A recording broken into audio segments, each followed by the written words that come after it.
Okay, so Barbie just released a Whitney Houston doll. At first glance, it's a cool tribute, right?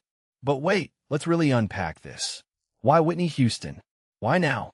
And what does this say about how we memorialize artists in 2024?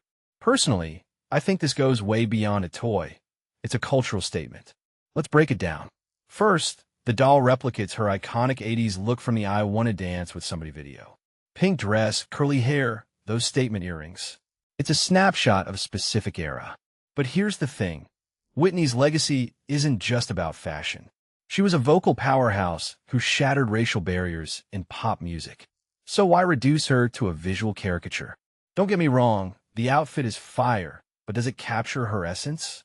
What many people don't realize is that her impact wasn't just aesthetic, it was revolutionary. She paved the way for artists like Mariah Carey and Beyoncé, yet the doll seems to prioritize style over substance.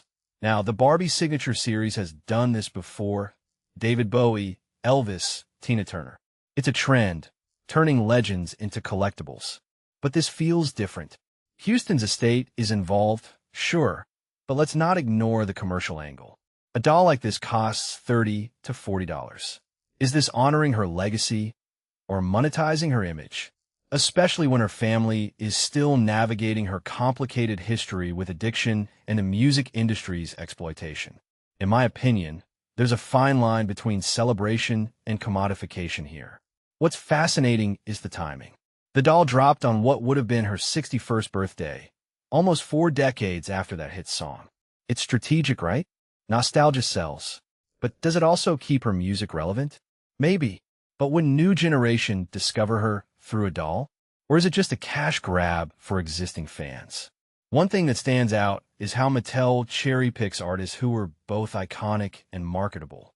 Whitney checks both boxes, but her story isn't all glitter and pink dresses.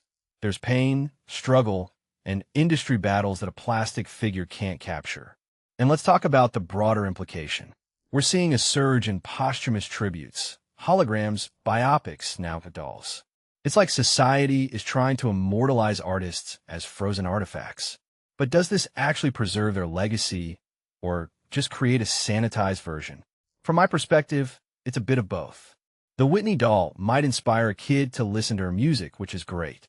But it also risks turning her into a museum piece instead of acknowledging her ongoing influence on modern R&B and pop. Here's the deeper question. Who benefits from these tributes? The fans? The artist's estate? Or the corporations like Mattel cashing in on nostalgia? The Whitney Houston Foundation gets some proceeds, which is a plus. But let's not pretend this isn't a calculated move. Barbie's brand image has shifted toward empowerment lately, so aligning with Whitney's legacy fits their messaging. Smart business, but still transactional. Final thoughts. I'll probably buy this doll. Not because I think it's a profound tribute, but because I love collecting pieces of pop culture history. But I also can't ignore the irony. Whitney famously sang, "I believe the children are our future," yet here we are selling figurines of her to adults. If you take a step back, it's a reflection of how we consume art and legacy in 2024, packaged, polished, and priced for profit. So what do you think? Is this a celebration or a symptom of how we've commodified everything? Drop your thoughts below. Let's debate it.